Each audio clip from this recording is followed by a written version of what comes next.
The most disturbing accidents are often the ones that happen in places built to feel controlled. A ride is supposed to be checked.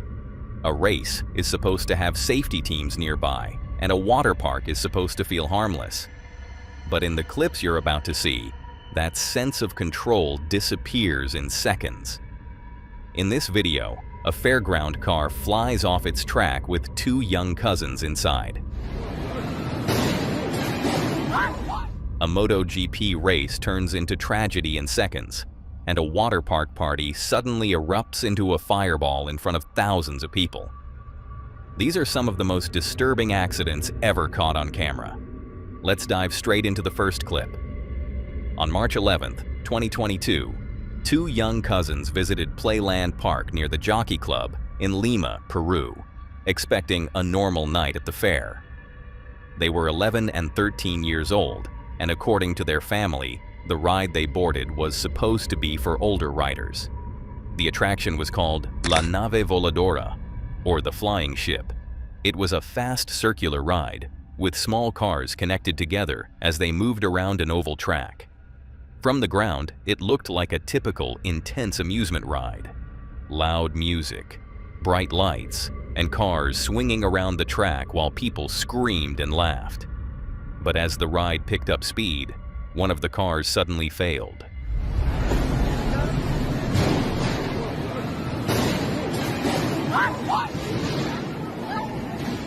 The car carrying the two boys came loose from the track, lifted out of place, and slammed down beside the ride. The impact was so violent that both boys were thrown from the car and onto the ground. In seconds, the excitement around the ride turned into panic as people rushed toward them, and other riders were helped out. The boys were taken to a nearby clinic. The younger child suffered bruising to his head, face, arm, and back, while the older boy had more serious injuries involving his ribs, collarbone, and lung. He was moved to intensive care so doctors could monitor him closely, but thankfully, both boys survived and were able to leave the hospital within a short time. After the footage spread online, investigators found that the ride had suffered a mechanical failure that caused the car to slip out of place. But the situation became even more troubling when officials discovered that Playland Park did not have permission to operate at that location that night, because its authorization had already expired. The park was ordered to close, and the company was later fined for putting visitors at risk. And while the two boys survived, the video remains disturbing because of how little warning there was. One moment, they were sitting in a fairground ride like everyone else. The next, the car they trusted to hold them safely was no longer on the track. And from one sudden failure, we moved to another moment no one saw coming. Marco Simoncelli was one of the most fearless riders in MotoGP. He was fast, aggressive, unpredictable, and known for racing with a level of confidence that made him impossible to ignore. Fans loved him for that energy, but on October 23, 2011, during the Malaysian Grand Prix at Sepang, that same race would become one of the darkest moments in modern motorcycle history. Simoncelli was riding near the front of the pack when he entered turn 11, a difficult right-hand corner leading toward a long straight. At first, it looked like a normal racing incident. His bike lost grip, started sliding, and for a split second, it seemed as if he might slide away from the racing line and avoid a major collision. But then the bike suddenly regained traction. Instead of continuing offline, the machine snapped back across the track, pulling Simoncelli directly into the path of the riders behind him. Colin Edwards and Valentino Rossi were coming through the same corner with almost no time to react. At that speed, with that little distance, there was nowhere for them to go. The collision was unavoidable. That crash occurred to him during the race. He was hit by other riders, and he reported very important trauma to the head, to the neck, and to the chest. When our medical staff arrived on him, he was unconscious. We thought to help him as long as we thought it was possible. Simoncelli was struck by the riders behind him, and the impact was immediate and devastating. The race was stopped almost instantly as medics rushed onto the circuit. In the space of a few seconds, the atmosphere of a world championship race turned into complete silence and concern. The most haunting part is how quickly it happened. One moment, Simoncelli was fighting for position in the opening laps. The next, he was motionless on the track, while riders, officials, and fans tried to process what they had just seen. Medical teams worked to save him, and he was taken to the Circuit Medical Center, but his injuries were catastrophic. Less than an hour after the crash, Marco Simoncelli was pronounced dead. In 2011 happened the crash of Marco. Was very bad feeling for everybody because it was our friend, you know. When I go back and I see the image of the crash in the television, and I say, it's a disaster. He was only 24 years old. The news shocked the entire racing world. Fellow riders, teams, and fans around the globe paid tribute to him, not only as a talented competitor, but as someone who brought personality, fearlessness, and raw emotion into the sport. 4:56, 2 weeks ago at Sepang in Malaysia, we lost a true gladiator in the MotoGP World Championships. Every single one of them is out there. It's a very close knit family travelling the world together, and when they lose one of their favourite sons, everybody mourns together. His number 58 became more than a racing number. It became a symbol of a rider who gave everything on the track.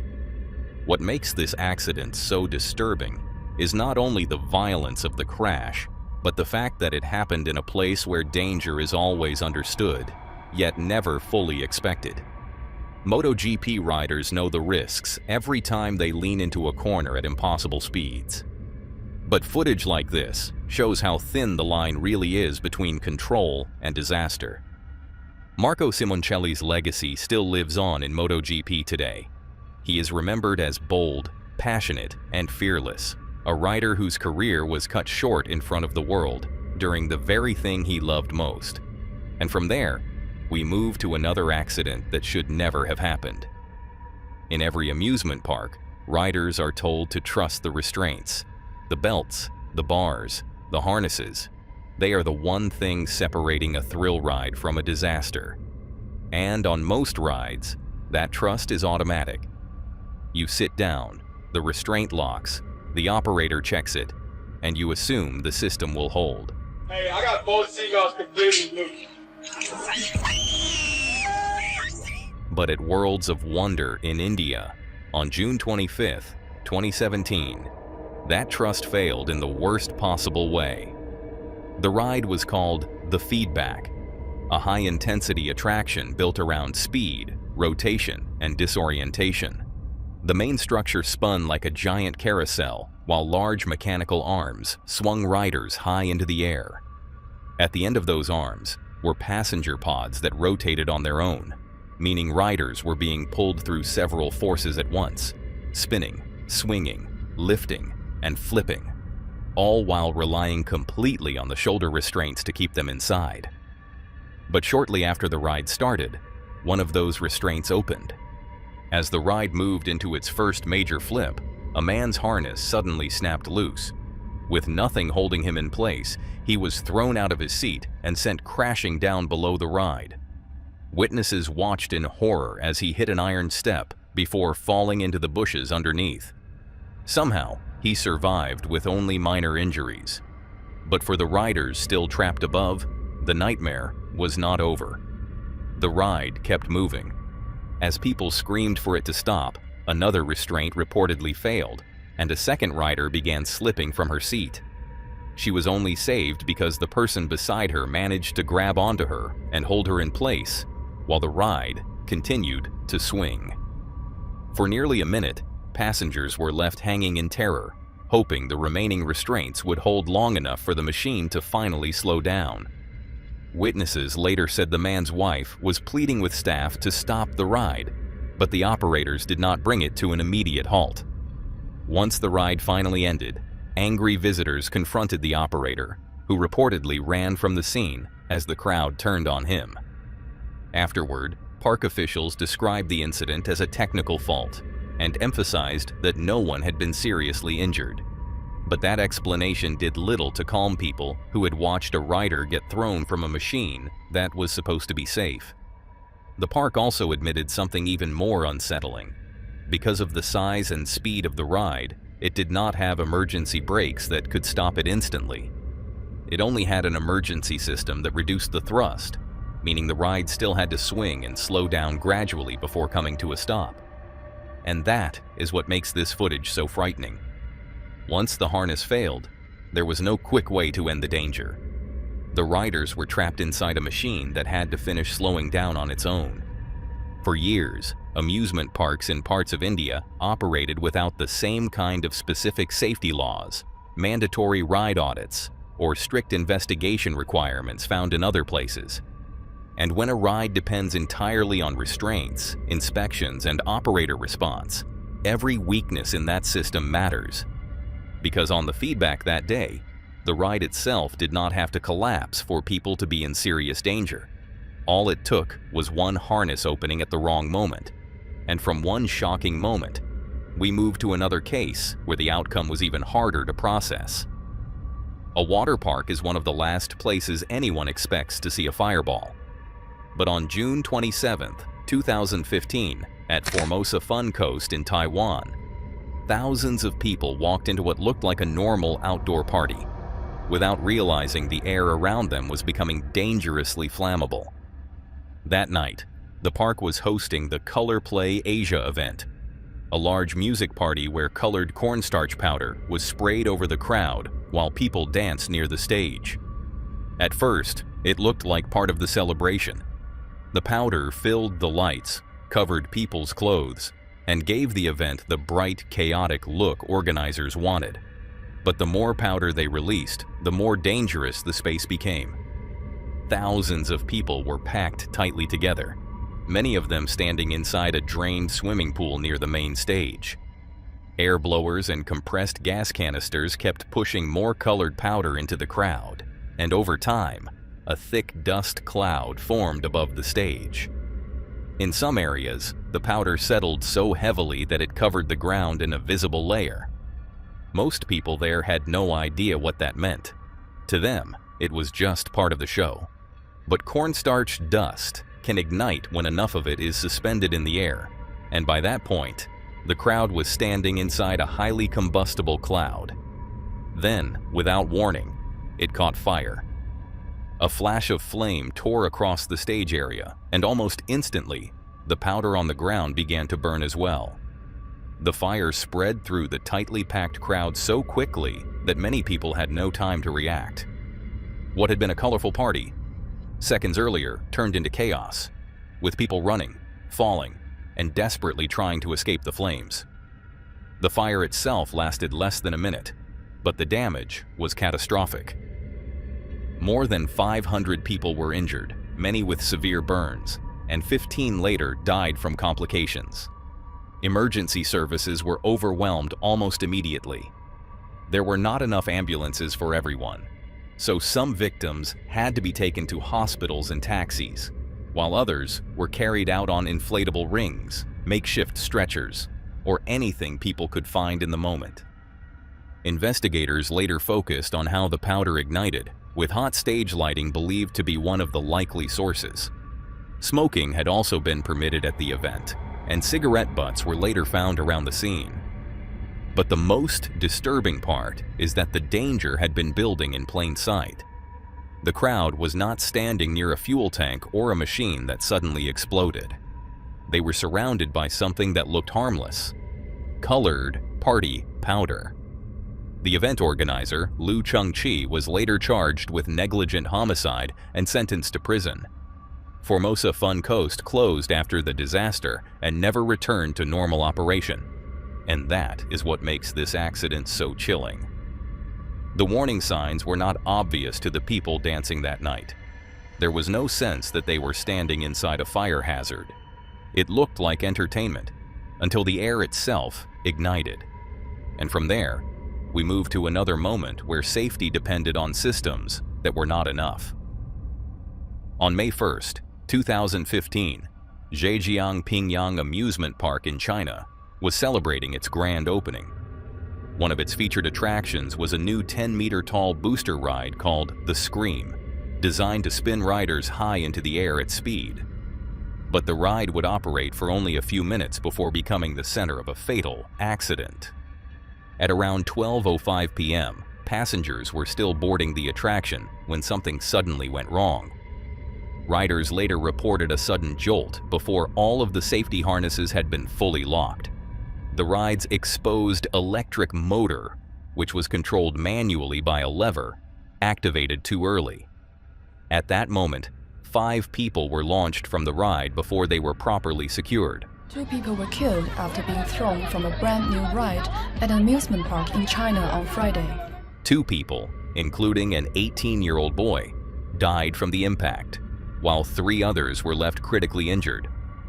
The investigation that followed revealed how dangerous the attraction had been from the start. The ride reportedly lacked basic safety systems that should have prevented it from moving before riders were locked in. There were no sensors to detect unsecured restraints, no programmed cycle to prevent premature activation, and no reliable fail-safe to protect passengers from operator error. Instead, the ride depended heavily on manual checks from staff who were not properly trained to handle equipment that already had serious safety concerns. But the problem went beyond one malfunctioning attraction. Investigators later found that the entire park had been operating illegally. Permits were missing, and the ride itself had reportedly come from an unlicensed manufacturer known for cutting corners. In other words, the public had been allowed onto a ride that should never have been operating in the first place. This is said the staff may have started the ride before the tourists had a chance to buckle their safety belts. The ride had been open for less than 5 minutes before it was shut down forever. Authorities closed the park within hours and detained the owner as part of the criminal investigation. By 2018, the site had been demolished. But the case remains disturbing because of how preventable it feels. The riders had not ignored instructions. They had not tried to leave their seats. They were still boarding when the machine suddenly activated. A properly designed ride should not be able to move until every restraint is secured. But at the Scream, that basic protection was missing, and the consequences were immediate. And that brings us to the next clip, where a normal ride became something no one could control. On June 26, 2016, families were spending a summer afternoon at M&D's theme park in Motherwell, Scotland. For many of them, it was supposed to be a normal day out. Children on rides, parents waiting nearby, and the sound of a busy amusement park filling the air. Towering above the park was Tsunami, Scotland's only inverted roller coaster. Riders sat below the track with their legs hanging freely, twisting through turns and drops at speed. It was one of the park's biggest attractions, and for years, it had been promoted as a major thrill ride. But that afternoon, something went terribly wrong. As the coaster came around a bend, 5 cars suddenly detached from the track. The train struck part of the support structure, then plunged nearly 20 feet to the ground below. The wreckage landed upside down, crashing onto a children's ride underneath. In seconds, the entire park changed. Parents started running. Children screamed. Witnesses looked toward the sound of the crash and saw the mangled roller coaster cars lying on the ground where they were never supposed to be. One person who had been on the same ride only minutes earlier later described the scene as something out of a horror film. Bystanders and emergency crews rushed in to help. Some victims were still trapped in their seats, and rescuers had to work around twisted metal to free them. 10 people were injured, including 8 children, and all of them were taken to the hospital. Several of the injured were children who needed serious medical care. One 12-year-old girl suffered critical head injuries, while others were treated for serious trauma after being thrown through a ride failure no passenger could have prepared for. What made the crash even more disturbing was that Tsunami had already had problems before. In 2011, 9 people were left stranded around 60 feet in the air on the same coaster after the lift chain snapped. They were stuck for hours before being rescued. Then, only months before the 2016 crash, another ride at the park broke down in midair, forcing firefighters to respond. After the Tsunami crash, investigators began looking into what had gone wrong, and what they found made the accident even harder to accept. The coaster had previously been repaired using the wrong type of welding material, and that failure played a role in the crash. In other words, this was not just some unpredictable freak accident. It was a failure connected to maintenance and repair work that should have been done correctly. In 2019, the park owners admitted to health and safety failures and were fined £65,000. But by then, the damage had already been done. The ride was removed, and the space where Tsunami once stood became a reminder of what happened that day. A roller coaster is supposed to feel dangerous while still being controlled. Riders expect speed, drops, and fear, but they do not expect the cars beneath them to leave the track entirely. At M&D's, that is exactly what happened. And for the families who were there, the sound of that crash turned an ordinary summer day into something they would never forget. But that wasn't the only day that turned into a horror story. Adventureland's Raging River is officially shutting down for good following a fatal accident in the summer of 2021. Adventureland Park's Raging River ride had been operating as a family-friendly rapids attraction since 1983. Like many river raft rides, it sent groups of passengers through a concrete channel filled with moving water, using large circular rafts that were supposed to bump, spin, and drift safely through the course. But on July 3, 2021, that family ride became the scene of a devastating accident. That day, mechanical problems with the ride's pumping system caused abnormal water conditions inside the trough. The current became stronger and more unstable than it should have been, and the rafts began moving through water that was no longer behaving like a controlled attraction. One family was caught in the worst of it. As their heavy raft entered a curved section of the ride, water began flooding into it. Its air-filled sections had already become compromised, and as the raft scraped against the sides of the channel, it became harder and harder to control. It collided with the concrete walls repeatedly before flipping upside down. Several family members managed to escape, but 11-year-old Michael and 15-year-old David Jr. were trapped beneath the overturned raft, still restrained underwater. The situation became even more desperate because the submerged raft was not clearly visible to the operator stationed near the end of the ride. Park staff activated the emergency stop system, which should have drained the trough quickly, but that system also malfunctioned. Instead of clearing the water, the ride remained filled while bystanders and off-duty emergency workers rushed in to help. For several minutes, people struggled to lift the overturned raft, not knowing whether the boys underneath were still alive. Responders also had to run hundreds of yards from the entrance area to reach the scene, losing time in a situation where every second mattered. Michael died the next day from drowning-related injuries. David Jr. survived, but only after spending weeks in a medically induced coma, and he was left with permanent neurological damage. Investigators later identified multiple safety violations, including problems with drainage systems, raft defects, and issues that should have been reported or addressed earlier. Internal records showed that maintenance crews had worked on the same raft's air bladders only hours before the tragedy. The Raging River ride was eventually closed permanently, but for the family, that decision came far too late. What makes this accident so haunting is that river raft rides are supposed to feel chaotic while still being controlled. The splashing, spinning, and bumping are part of the experience. But on that day, the line between controlled fun and real danger disappeared completely, and a ride built for families became impossible to escape. And from there, we move to another clip where excitement turned into panic in seconds.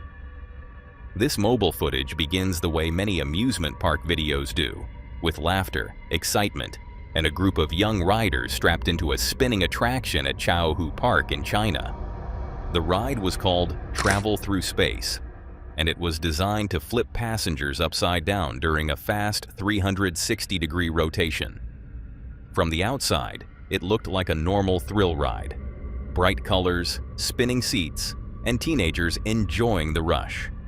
But only seconds into the recording, the mood changes completely. One of the riders was 13-year-old Gong Yanji. As the ride rotated, the restraint system that was supposed to hold her in place failed. The seatbelt did not keep her secured, and the overhead safety bar left too much space for her body to slip through. In a split second, she was thrown from the ride and hit the iron railings below, while the other riders screamed. What makes this accident so disturbing is that the ride had not just one safety feature, but two. A waist belt and an overhead bar were both supposed to work together to prevent exactly this kind of fall. But investigators later found that the belt had failed during the rotation, while the bar left a gap large enough to become deadly. The park staff had not noticed the issue during opening hours, and reports also said Gong's 9-year-old cousin had been allowed to ride despite age restrictions. After the footage spread across Chinese social media, the park could no longer dismiss what had happened. State media aired the clip, and officials revealed that although the ride had passed a safety inspection in December 2016, records showed there had been no major updates since 2013. Gong was her parents' only child. Within 48 hours, the family accepted compensation of 870,000 yuan, around $126,700. Authorities moved quickly afterward, shutting down the park, suspending travel through space rides nationwide, and ordering emergency checks from the manufacturer. But the public reaction was angry for a reason. This was reportedly not the first serious incident involving riders being thrown from similar attractions.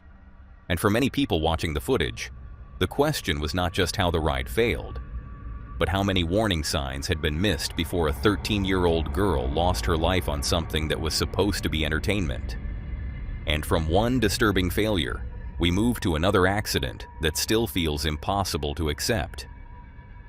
The Verruckt water slide was built to be impossible to ignore. At Schlitterbahn, Kansas City, it was promoted as the tallest water slide in the world, standing at roughly 168 feet. Even the name sounded like a warning. Verrückt means insane in German, and the entire attraction was designed around that idea. A record-breaking drop, a giant raft, and a ride experience that looked more like a stunt than a normal water slide. Riders were strapped into a 3-person inflatable raft before being sent down a near-vertical first drop. From there, the raft would race up a massive second hill and then rush down toward the splash pool below. From the outside, it looked extreme but controlled.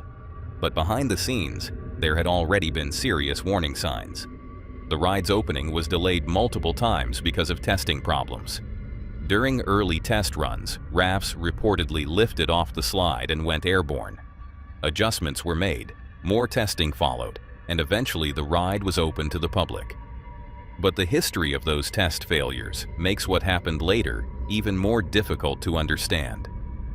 On August 7, 2016, 10-year-old Caleb Schwab, the son of Kansas State Representative Scott Schwab, boarded Verruckt with 2 adult women. The 3 of them were secured into the raft and sent down the slide. At first, it followed the track like it was supposed to, but during the ride, the raft suddenly lifted into the air. Caleb was thrown from his seat and suffered fatal injuries after striking part of the metal support structure connected to the slide's netting system. The 2 women in the raft survived, but they were also injured. The park closed almost immediately, and the investigation that followed revealed how many concerns had surrounded the ride long before Caleb ever got on it. Investigators found that Caleb weighed around 74 pounds and had been seated in the front of the raft, with 2 much heavier riders behind him. That uneven weight distribution is believed to have contributed to the raft lifting off the slide. But the seating arrangement was only one part of the problem. The metal hoops and netting that were supposed to help contain the raft also created a deadly hazard at high speed. And at least 13 prior injuries had already been reported on Verruckt, including riders striking the netting or parts of the structure.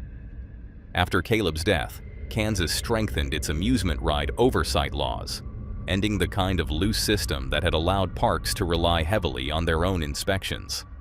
In 2018, several people connected to the ride were arrested and charged, including co-owner Jeff Henry, operations director Tyler Austin Miles, and co-owner John Schooley.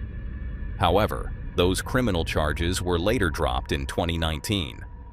Verruckt was dismantled in late 2018, and Schlitterbahn, Kansas City never truly recovered from what happened. The park eventually closed, and the site was later demolished. What makes this accident so disturbing is that Verruckt was not a small forgotten ride at some temporary fairground.